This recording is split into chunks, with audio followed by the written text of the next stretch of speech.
Hi friends, welcome to அனுபவ vlogs. இன்றைக்கி நம்ம என்ன பார்க்க போகிறோம்னு பார்த்தீங்கன்னா, பாப்பாங்களுக்கு இன்றைக்கி ஸ்கூல் தொடங்கிடுச்சு. அதனால் வந்து பார்த்தீங்கன்னா காலையில் சாப்பாடு, பச்சைப்பயிறு குழம்பு, ரசம், முட்டைக்கோஸ் பொரியல் தான் பண்ண போகிறோம். வாங்க பார்க்கலாம். இப்போ வந்து என்ன பண்ணலான்னா, பச்சைப்பயிறு வேக வச்சு வச்சுட்டேன்.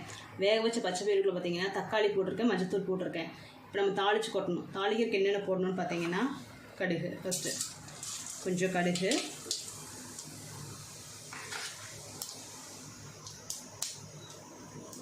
கடுகு பொரிஞ்சது பார்த்தீங்கன்னா ஜீரகம், லைட்டாக ஜீரகம் போடுறோம். அது கூட வந்து லைட்டாக கொத்தமல்லி, ஒரு 1/4 டீஸ்பூன் கொத்தமல்லி போடுறோம். அது பொரியுதுங்களா. அடுத்தது பார்த்தீங்கன்னா இங்கே பாருங்கள், சின்ன வெங்காயம், பூண்டு, வரமிளகாய், இது 3 போடுறோம். எப்பவுமே வந்து பார்த்தீங்கன்னா பச்சைப்பயிறு வந்து சின்ன வெங்காயம் தான் போடணும். சின்ன வெங்காயம் கொஞ்சம் நிறையா போடணும், அப்போ தான் நல்லாயிருக்கும். பூண்டு வந்து ஒரு 2 பெரிய பல் வந்து நம்ம நல்லா தட்டிட்டு சேர்த்துக்கிறோம்.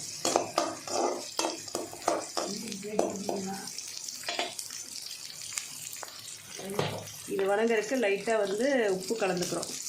சரி, உப்பு போடுறோம்.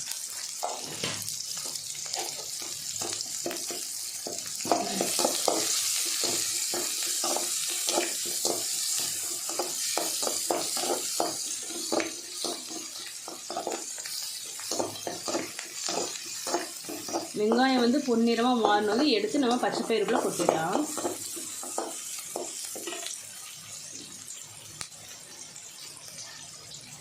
இங்கே பாருங்கள், வெங்காயம் வந்து கலர் மாறிடுச்சு, பொன்னிறம் ஆயிடுச்சு. நம்ம பச்சைப்பயிறுக்குள்ளே எடுத்து போட்டுடலாம்.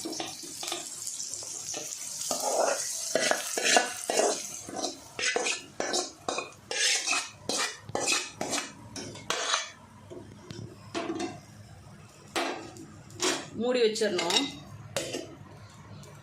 இப்போ நம்ம முட்டைக்கோஸ் வந்து தாளிச்சுட்டுலாம் கட் பண்ணி வச்சுட்டேன். முட்டைக்கோஸ் வந்து நம்ம தாளிச்சு விட்டுறலாம்.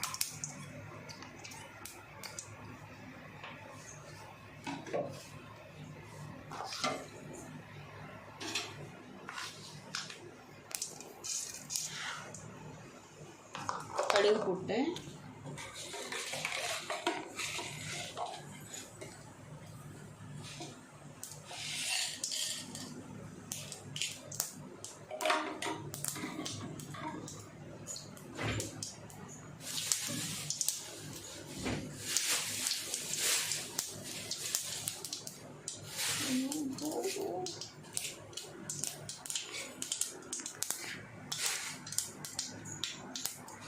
கடுகு பொரிஞ்சதும் வந்து பார்த்தீங்கன்னா கடலைப்பருப்பு,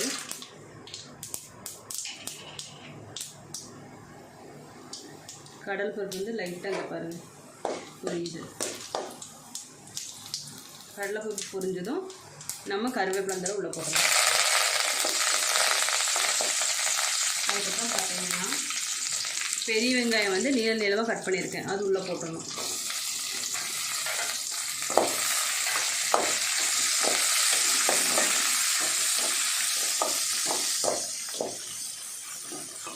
இது கூட வரமிளகாய்,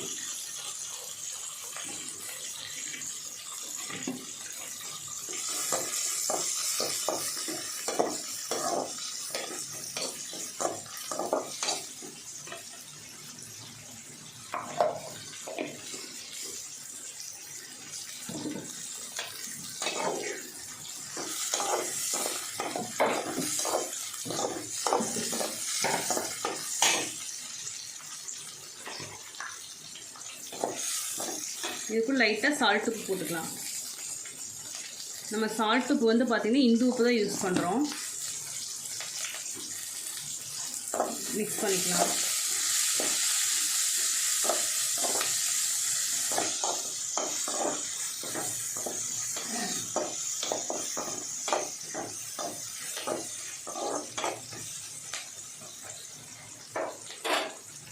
அடுப்பு கொஞ்சம் சிம்லேயே வச்சுக்கலாம்.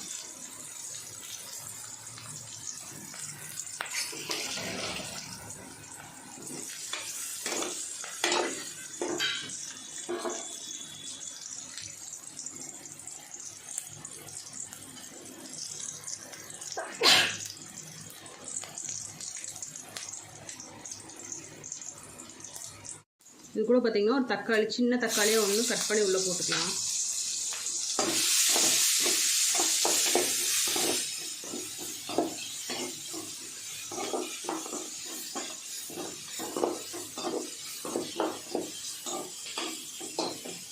லைட்டாக மஞ்சத்தூள் போட்டுருங்க.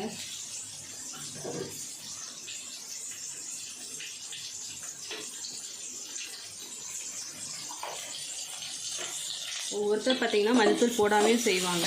நம்ம வீட்டில் வந்து நம்ம மஞ்சத்தூள் போட்டு தான் செய்கிறது.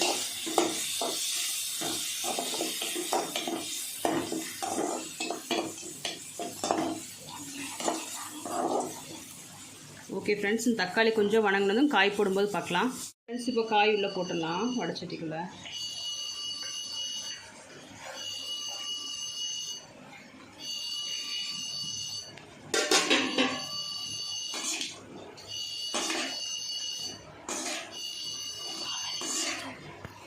இப்போ பார்த்தீங்கன்னா நல்லா மிக்ஸ் பண்ணிக்கலாம். வெங்காயம் வணங்குறதுக்கு மட்டும்தான் உப்பு போட்டோம், காய்க்கு உப்பு போடவே இல்லை.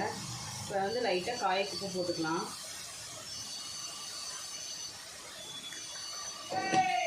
நம்ம முட்டைக்கோஸ் பார்த்தீங்கன்னா கேஸ் ட்ரபிள் ஃப்ரெண்ட்ஸ், அதனால் வந்து பார்த்திங்கன்னா பெருங்காயத்தூள் போட்டுக்கலாம்.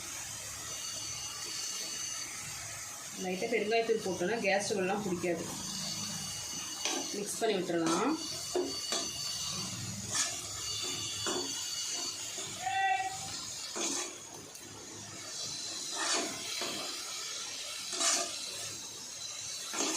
மிக்ஸ் பண்ணிவிட்டு ஒரு 2 நிமிஷம் வந்து அப்படியே மூடி வச்சிடலாம். அதுக்கப்புறம் லைட்டாக தண்ணி ஊற்றிக்கலாம். ஃப்ரெண்ட்ஸ், கொஞ்சம் தண்ணி ஆட் பண்ணிக்கலாம். அப்புறம் பார்த்திங்கன்னா காய் வந்து நல்லா வணங்கும். மூடி வச்சிடலாம். தொலைவி விட்டுக்கலாங்க. அடுத்து பார்த்திங்கன்னா நம்ம அந்த சைடு வந்து பார்த்திங்கன்னா ரசத்துக்கு ரெடி பண்ணிடலாம். 3 தக்காளியும் கொஞ்சம் புளியும் போட்டு கரைச்சி வச்சுருக்கிறேன். பச்சைப்பயிறு தாளித்து கொட்டணும் இல்லைங்களா, அதை கடைஞ்சி எடுத்துக்கலாம். கடைஞ்சிட்டு வந்து காட்டுறேன். பருப்பு நம்ம கடைஞ்சிட்டோம். பருப்பு எப்பவுமே வந்து கொஞ்சம் கெட்டியாக இருந்தால் தான் நல்லாயிருக்கும், தண்ணியாக இருந்தால் நல்லா இருக்காதுங்க பாருங்க. சரி, வாங்க ரசம் பார்க்கலாம். பாருங்க, ரசமும் ஆயிடுச்சு. வடைச்சட்டியில் கொஞ்சம் எண்ணெய் ஊற்றிக்கலாம். அதில் பார்த்தீங்கன்னா கடுகு,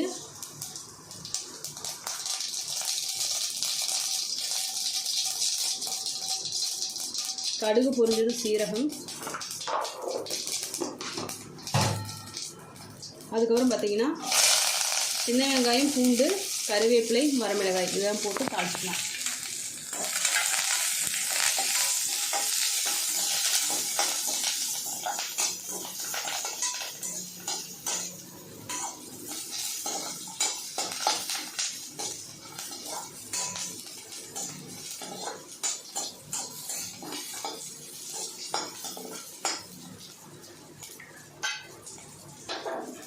இதுக்கு அடுத்து பார்த்தீங்கன்னா இதுக்குள்ளேயே லைட்டாக வந்து மஞ்சத்தூள் போட்டுக்கலாம்.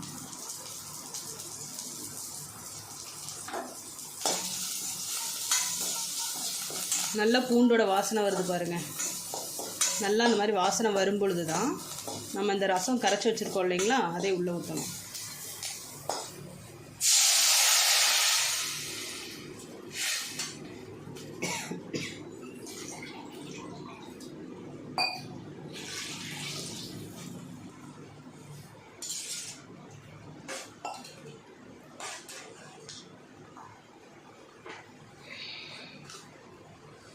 கொஞ்சம் ஸ்பீடாக வச்சுக்கலாம் அடுப்பை. இது கூட பார்த்தீங்கன்னா இன்னும் கொஞ்சம் தண்ணி கலந்துக்கலாம். தண்ணி கலந்துட்டு இது கூட வந்து உப்பு,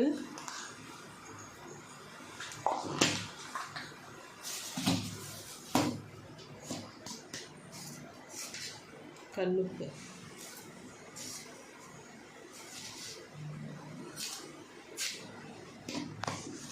பெருங்காயத்தூள்